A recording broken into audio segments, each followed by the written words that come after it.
बिस्मिल्लाहिर्रहमानिर्रहीम। अस्सलाम वालेकुम everyone, welcome to my YouTube channel chemistry by मिशाल।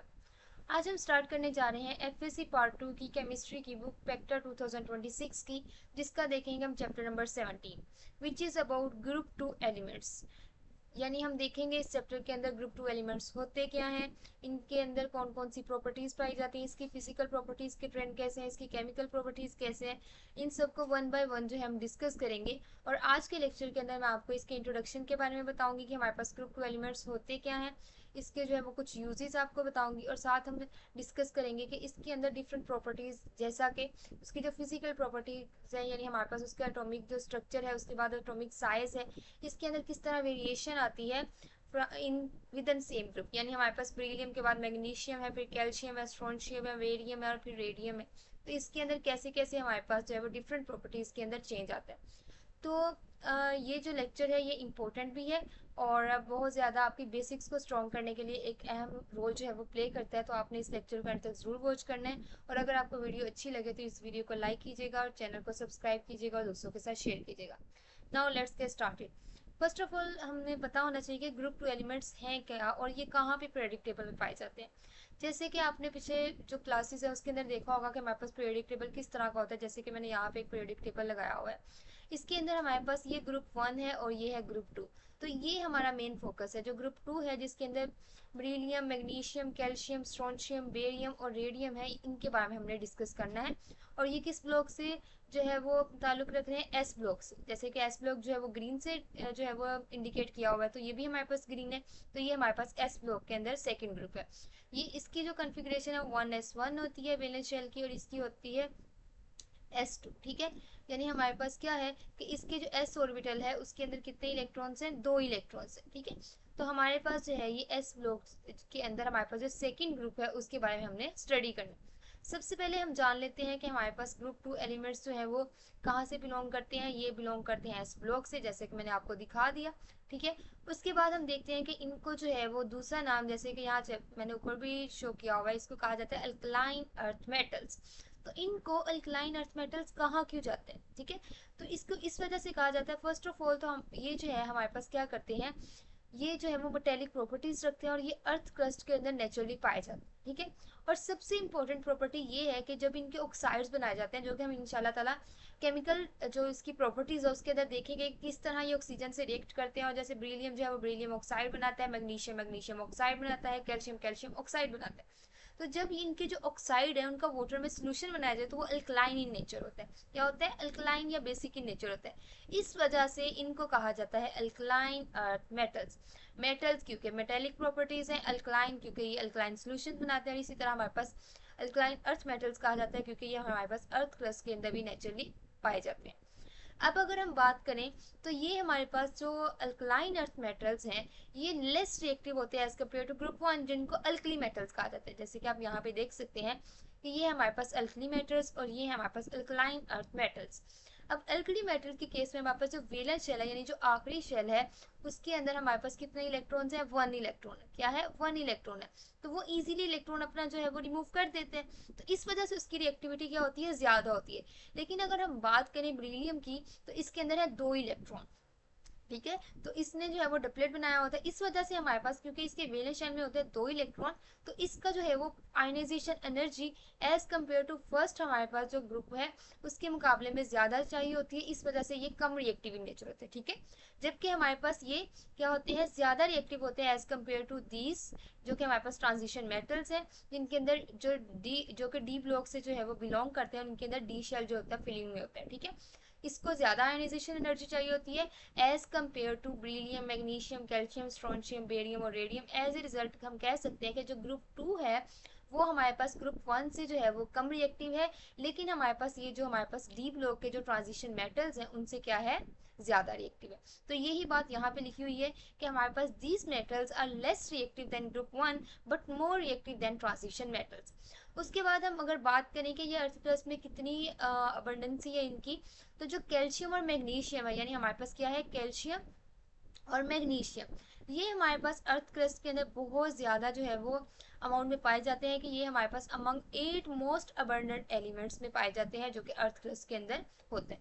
अगर मेंबर्स के नाम देखें जो कि मैंने आपको ऑलरेडी बता दिए हैं, beryllium, magnesium, calcium, strontium and barium. और इसको नाम को याद रखने की ट्रिक ये है, बेटा मांगे कार, स्कूटर, बाप राजी। ठीक है, बेटा मांगे कार, स्कूटर, बाप राजी। अब इसमें बेटा ब्रिलियम, मैग्नीशियम जो है वो मांगे से, कार से जो है वो कैल्शियम, फिर स्कूटर और जो है वो बाप, वो जो है वो SR। ठीक है, उसके बाद राजी जो है वो हमारे पास क्या आ जाएगा, RA। ठीक है, यानी स्कूटर जो है वो एक्चुअली SR है, बाप जो है वो बेरिलियम है और राजी जो है वो रेडियम है। ठीक है, तो इसमें क्या आ जाएगा, बेटा मांगे कार, स्कूटर, बाप राजी। यानी यहाँ पे बेटा जो है वो बेरिलियम से, मैग्नीशियम और मांगे कार से जो है वो CA, स्कूटर स्ट्रोंशियम, बाप जो है वो BA और राजी जो है वो RA। ठीक है, तो इस तरह से हमारे पास जो है ये थोड़ा सा टेढ़ा लिखा गया था। अब हम डिस्कस करते हैं एप्लीकेशंस के बारे में, कि हमारे पास बेरिलियम, मैग्नीशियम वगैरह की जो एप्लीकेशंस हैं इन आवर डेली लाइफ वो क्या है। सबसे पहले जो बेरिलियम है वो हमारे पास कॉपर अलॉयज बनाने के लिए तैयार होता है। यानी जो डिफरेंट मेटल्स है वो एक जो है वो प्रोपोर्शन में मिक्स किए जाते हैं। यानी कॉपर के साथ अगर बेरिलियम का जो अलाय बनाया जाए तो वो बहुत ही हार्ड, लाइट और स्ट्रॉन्ग नेचर होता है। ठीक है, तो ये हमारे पास अलॉयज जो है वो बहुत ज़्यादा एप्लीकेशन जो है वो रखते हैं। उसके अलावा हमारे पास ये जो क्योंकि हार्ड भी होते हैं और लाइट भी होते हैं, लाइट वेट होते हैं, एज ए रिजल्ट हमारे पास एरोस्पेस मटेरियल्स में जो है बहुत ज़्यादा यूज़ होते हैं। उसके बाद हम बात करते हैं मैग्नीशियम की, कि मैग्नीशियम का क्या यूज़ है। तो मैग्नीशियम जो है वो क्लोरोफिल के अंदर पाया जाता है। और ये जो हमारे पास क्लोरोफिल एक्चुअली क्या है, ये एक ग्रीन पिगमेंट है प्लांट्स के अंदर। प्लांट्स के जो आप देख सकते हैं कि उनके लीव्स हैं, उसका ग्रीन कलर क्यों होता है, क्योंकि उसके अंदर क्लोरोफिल पाया जाता है। और जो क्लोरोफिल है उसके अंदर हमारे पास मैग्नीशियम जो है वो उसके अंदर सेंट्रल एटम का जो रोल है वो प्ले करता है। इस वजह से अगर प्लांट्स के अंदर मैग्नीशियम जो है वो कम मिकदार में पाया जाए या उसकी कमी हो जाए तो प्लांट्स के जो कलर है वो येलो पेल जो है वो होना स्टार्ट हो जाता है, क्योंकि हमारे पास क्लोरोफिल का जो इंपॉर्टेंट पार्ट है वो मैग्नीशियम है। तो जब मैग्नीशियम की कमी होगी तो क्लोरोफिल जो है वो अपना उस तरह से नहीं कर पाएगा, और एज ए रिजल्ट हमारे पास ग्रीन के बजाय जो लीव्स का कलर है वो येलो होना शुरू हो जाएगा। इसके अलावा हमारे पास मैग्नीशियम क्योंकि क्लोरोफिल का पार्ट है तो ऑब्वियसली क्लोरोफिल जो ग्रीन कलर का मादा है ये हमारे पास प्लांट्स के लिए जब वो फोटोसिंथेसिस के अमल में भी हेल्प करते हैं, क्योंकि इसके अंदर हमारे पास सारा जो फोटोसिंथेसिस का जो लाइट उसके ऊपर जो ऑब्जॉर्प्शन सारा ये प्रोसेस होता है। तो जब हमारे पास मैग्नीशियम जो है वो अगर क्लोरोफिल का पार्ट है तो ऑब्वियसली ये फोटोसिंथेसिस के अंदर रिक्वायर्ड है। उसके बाद अगर हम नेक्स्ट कुछ और देखेंगे, मैं कैल्शियम, स्ट्रोंशियम, बेरियम इनको देखें तो प्लस मैग्नीशियम, तो ये हमारे पास फाइबर्स के अंदर हेल्प करते हैं, क्योंकि ये ब्राइट कैरेक्टरिस्टिक फ्लेम कलर्स देते हैं। जैसे कि आप देख सकते हैं कि जब इनको ऑक्सीजन की प्रेजेंस में जो है वो जलाया जाए तो मैग्नीशियम किस तरह का कलर देता है, कैल्शियम कैसा देता है, स्ट्रोंशियम और बेरियम कैसा देता है। ठीक है, तो इनके फ्लेम कलर्स। अब हम बात करते हैं इलेक्ट्रॉनिक कन्फिग्रेशन की। तो इलेक्ट्रॉनिक कन्फिग्रेशन जो है वो हमारे पास, क्योंकि इस सब के जो है वो आखिरी शेल के NS2 है ना एक्चुअली, यानी इसके जो वैलेंस शेल में कितने इलेक्ट्रॉन है, S ऑर्बिटल के अंदर 2 इलेक्ट्रॉन है। तो हमने सेम उसी तरीके से, अब यहाँ पे अगर आप देखो तो इसको कैसे आप याद कर सकते हो, ये हमारे पास बेरिलियम है तो बेरिलियम में क्या होगा, एक तो इसकी हीलियम, हीलियम आपके स्टार्ट में आएगा, यानी हमारे पास हीलियम वाले तो 2 इलेक्ट्रॉन वाली इलेक्ट्रॉनिक कन्फिग्रेशन को हम शो करेंगे। और आगे हमारे पास क्या है, ये कौन से पीरियड से बिलोंग कर रहा है, ये फर्स्ट पीरियड है, ये सेकंड पीरियड है, तो ये 2 हो गया।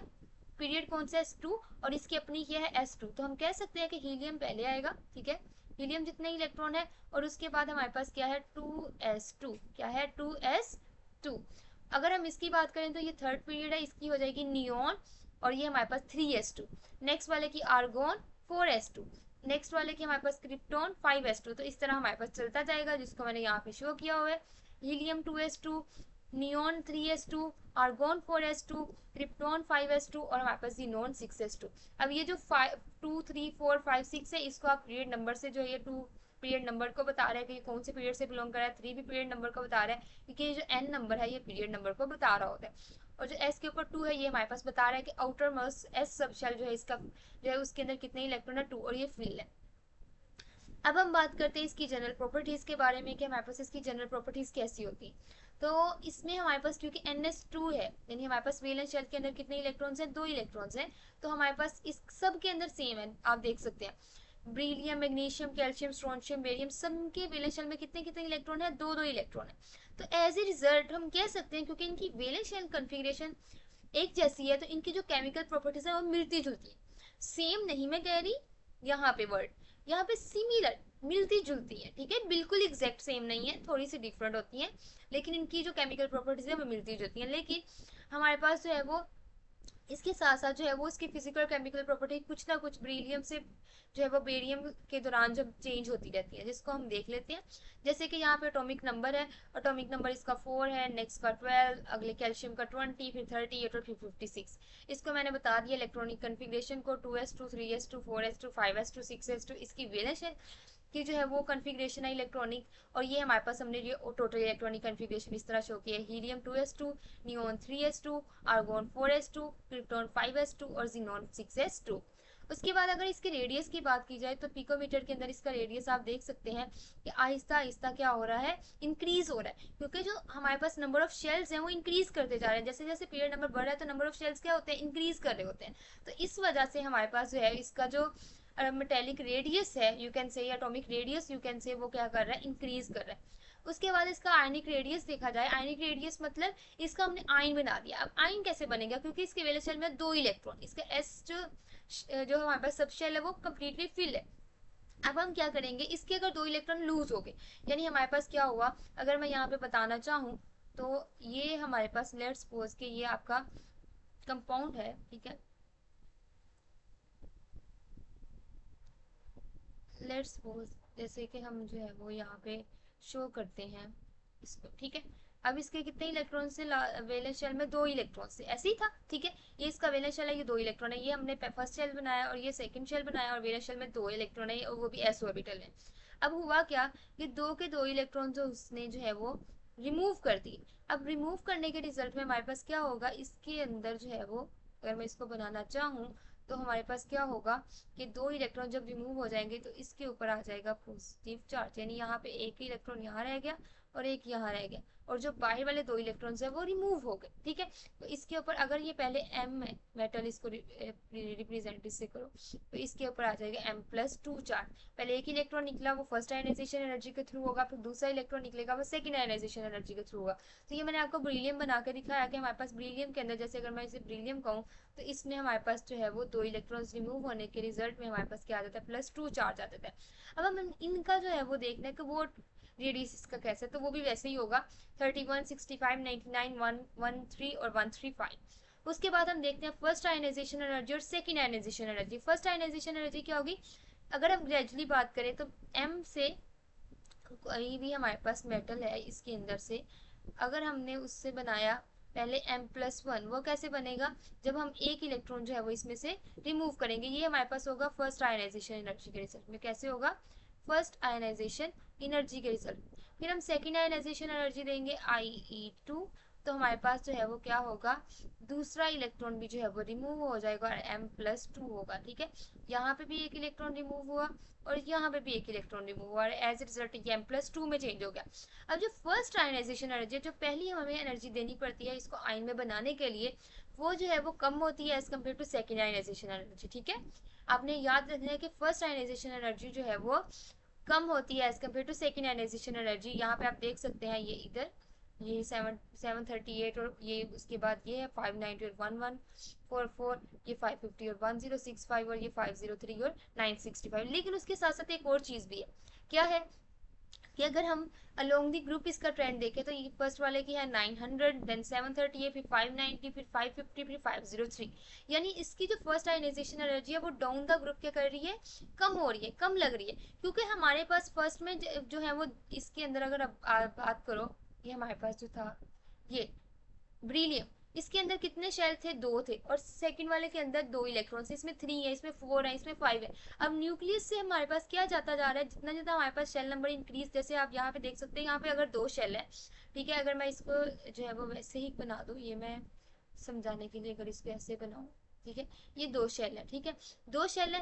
तो इलेक्ट्रॉन्स के ऊपर जो है वो न्यूक्लियर जो अट्रैक्शन है वो ज्यादा होगी। लेकिन इसकी बजाय अगर 3 शेल हो और यहाँ पे हमारे पास 8 इलेक्ट्रॉन है और नेक्स्ट वाले में 2 इलेक्ट्रॉन है, यानी उससे नेक्स्ट मेंबर मैंने बना लिया, ठीक है। तो अब हमारे पास क्या होगी, न्यूक्लियर अट्रैक्शन कम होती जाएगी, जितने शेल नंबर इंक्रीज करेंगे न्यूक्लियर अट्रैक्शन कम होती जाएगी, एज ए रिजल्ट हमारे पास क्या होगा, आयनाइजेशन एनर्जी भी जो है वो कम चाहिए होगी। इस वजह से 900, 738, 590, 550 और 503 ये कम होती जा रही है लॉन्ग द ग्रुप। अगर हम इलेक्ट्रोनेगेटिविटी की बात करें तो सेम फॉर इलेक्ट्रोनेगेटिविटी, जैसे जैसे एटॉमिक साइज है वो बढ़ता जाएगा, इलेक्ट्रोनेगेटिविटी यानी दूसरे हमारे पास क्या पेयर शेड ऑफ इलेक्ट्रॉन को जो अट्रैक्ट करने की जो पावर है वो भी कम होती जाएगी। तो ये हमारे पास 1.5, 1.2, 1, 1 और 0.9।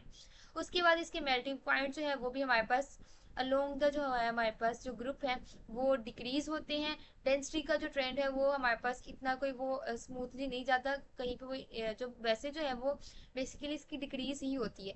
लेकिन हमारे पास ये जो लास्ट वाले दो है ये थोड़ा सा डिफरेंट बिहेवियर शो करते हैं, स्ट्रोंशियम और बेरियम। इनकी जो है वो ट्रेंड से थोड़ी सी हटके होती है। ये 1.85, 1.74, फिर 1.5 और उससे कम होनी चाहिए थी, लेकिन ये थोड़ा सा डिफरेंट बिहेवियर शो करते हैं। उसके बाद स्टैंडर्ड इलेक्ट्रोड पोटेंशियल हम देखें तो वो भी आप देख सकते हैं -1.97, -2.34, -2.87 और ये इस तरह चलता जा रहा है। अब होता क्या है कि क्योंकि ये मेटेलिक इन नेचर है तो वो इलेक्ट्रॉन है वो निकाल लेते हैं अपने, रिमूव कर देते हैं। यहाँ पे हमारे पास जितने भी जो इस साइड के होते हैं ना, जो इधर होते हैं पीरियोडिक टेबल में, उनकी जो मेटेलिक नेचर होती है वो ज्यादा होती है as compare to these one. यहाँ पे हमारे पास क्या होता है, इनकी जो नेचर होती है मेटेलिक वो कम से कम होती है। तो जैसे हम इधर जाएं तो हमारे पास शेल नंबर जो है वो सेम रहता है। ये चीजें आपने 9th क्लास में पढ़ी हुई है। शेल नंबर सेम रहता है लेकिन हमारे पास न्यूक्लियर रिएक्शन बढ़ती जाती है। एज ए रिजल्ट हमारे पास क्या होता है कि इलेक्ट्रॉन को निकालना मुश्किल हो जाता है, तो उनकी जो मेटेलिक नेचर है वो कम हो जाती है और वो नॉन मेटल बनना शुरू हो जाते हैं। ठीक है, तो इस वजह से हमें पता चलता है कि जो ब्रीलियम है ये भी हमारे पास मेटेलिक नेचर में ही पाए जाते हैं। ठीक है, और इस वजह से वो इलेक्ट्रॉन है वो रिमूव कर देते हैं।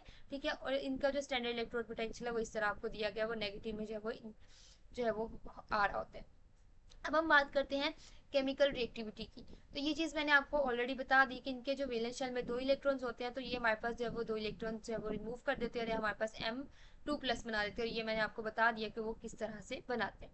अब हम बात करते हैं कि रिएक्टिविटी इंक्रीज क्यों करती है डाउन द ग्रुप, क्योंकि हमने बात की कि हमारे पास डाउन द ग्रुप चीजें चेंज हो रही होती है तो रिएक्टिविटी भी इंक्रीज कर रही होती है। उसकी रीजन क्या है? रिएक्टिविटी तब इंक्रीज करती है जब वो अपना इलेक्ट्रॉन इजीली रिमूव कर दे, जब हमारे पास जो है वो इजीली दूसरों के साथ रिएक्ट कर जाए। ठीक है, अब आप देख सकते हैं कि ब्रीलियम से बेरियम की तरफ आते हुए, ब्रीलियम से बेरियम की तरफ आते हुए हमारे पास क्या होता है, जैसे कि आप यहाँ पे देख सकते हैं ये ब्रीलियम है, ये मैग्नीशियम, कैल्शियम, स्ट्रोंशियम, बेरियम और रेडियम। आपका पीरियड नंबर क्या हो रहा है, इंक्रीज हो रहा है। और ऐसे ऐसे हमारे पास शेल नंबर जो है वो इंक्रीज हो रहा होता है और आपका जो एटॉमिक साइज है वो इंक्रीज कर रहा होता है, जो कि आपने ट्रेंड में भी देखा। जब एटॉमिक साइज इंक्रीज कर रहा है तो हमारे पास आउटर इलेक्ट्रॉन है वो न्यूक्लियस से दूर जाती है। अगर हमारे पास इतना साइज है एटम का तो ये हमारे पास न्यूक्लियस है तो इसका जो है वो इलेक्ट्रॉन दूर होंगे। ठीक है, और अगर उसका साइज छोटा सा है, अंदर इसके मुख्तलिफ शेल भी हैं जो कि मैंने शो नहीं किया, लेट्स सपोज यहाँ भी है, यहाँ भी है। ठीक है, अगर छोटा सा साइज है तो उसके वैलेंस इलेक्ट्रॉन क्या होंगे, उसके करीब होंगे। तो यही रीजन है कि जब आउटर एटॉमिक साइज बढ़ेगा आउटर इलेक्ट्रॉन जो है वो न्यूक्लियस से दूर दूर जाएंगे, इस वजह से वो आसानी से रिमूव हो जाएंगे। जैसे कि यहाँ पे साइज देख सकते हैं बेरिलियम, मैग्नीशियम, कैल्शियम, स्ट्रोंशियम और बेरियम का, कि किस तरह से बेरियम का कितना बड़ा साइज है। तो एज ए रिजल्ट हमारे पास उसके जो वैलेंस इलेक्ट्रॉन है, ये वैलेंस कहते हैं जो लास्ट शेल में होते हैं, वो इलेक्ट्रॉन उससे दूर होंगे इसके न्यूक्लियस से और एज ए रिजल्ट हमारे पास वो इजीली रिमूव हो जाएंगे। उसके अलावा हमारे पास शील्डिंग इफेक्ट इंक्रीज कर रहा होता है, क्योंकि शील्डिंग इफेक्ट हमारे पास क्या होता है, ये हमारे पास है वैलेंस शेल। ठीक है, और ये हमारे पास है अंदर वाला शेल और ये हमारे पास आपका न्यूक्लियस। ठीक है, और ये हमारे पास मैंने शो कर दिए इलेक्ट्रॉन्स। ठीक है, और ये बेरिलियम के आखिरी 2 इलेक्ट्रॉन्स। अब होगा क्या, ये जो अंदर वाले जो इलेक्ट्रॉन्स हैं उनकी प्रेजेंस की वजह से क्या होगा, बाहर वाले इलेक्ट्रॉन्स के ऊपर जो न्यूक्लियर अट्रैक्शन है वो कम हो जाएगी। इसका कम होना शील्डिंग इफेक्ट होता है। और जब हमारे पास नंबर ऑफ जो इंटरवेनिंग शेल्स हैं, जैसे कि हमारे पास बेरिलियम के बाद मैग्नीशियम है आएगा तो वो 3 शेल हो जाएंगे और तीसरे में 2 इलेक्ट्रॉन होंगे और दूसरे के अंदर 8 होंगे। ठीक है, उसके रिजल्ट में क्या होगा, दरमियान वाले शेल्स की वजह से, इलेक्ट्रॉनिक शेल्स की वजह से क्या होगा, न्यूक्लियर अट्रैक्शन बाहर वाले तीसरे शेल के अंदर मौजूद इलेक्ट्रॉन्स पे क्या हो जाएगी, कम हो जाएगी, क्योंकि यहाँ पे भी काफी इलेक्ट्रॉन प्रेजेंट होंगे। उस केस में 8 इलेक्ट्रॉन्स होते हैं उस केस में। ठीक है, ठीक है, अब एज ए रिजल्ट हमारे पास क्या होगा, इसके ऊपर जो न्यूक्लियस की अट्रैक्शन है वो क्या हो जाएगी, कम हो जाएगी। क्या हो जाएगी, कम हो जाएगी। और एज ए रिजल्ट हम जो बाहर वाला इलेक्ट्रॉन है वो आसानी से रिमूव कर देंगे। उसके साथ साथ आपको पता है कि मैंने आपको बताया down the group ionisation energy जो है वो जो है वो डिक्रीज कर रही होती है और लेस एनर्जी रिक्वायर होती है। तो इसका मतलब है ब्रीलियम जो है वो हमारे पास क्या है, सबसे कम जो है वो रिएक्टिव है, जबकि हमारे पास जो सबसे एंड पे बेरियम है जो जिसके इलेक्ट्रॉन्स बहुत दूर पाए जाते हैं न्यूक्लियस से, वो सबसे हाईली रिएक्टिव इन नेचर है। तो ये था हमारा first lecture about group 2 elements. Hopes आपको वीडियो पसंद आई हो। अगर आपको वीडियो पसंद आई हो तो वीडियो को लाइक कीजिएगा, चैनल को सब्सक्राइब कीजिएगा और दूसरों के साथ शेयर कीजिएगा ताकि ज़्यादा से ज़्यादा स्टूडेंट्स तक ये लेक्चर पहुंच सके। Thanks for watching my video. अल्लाह हाफिज़।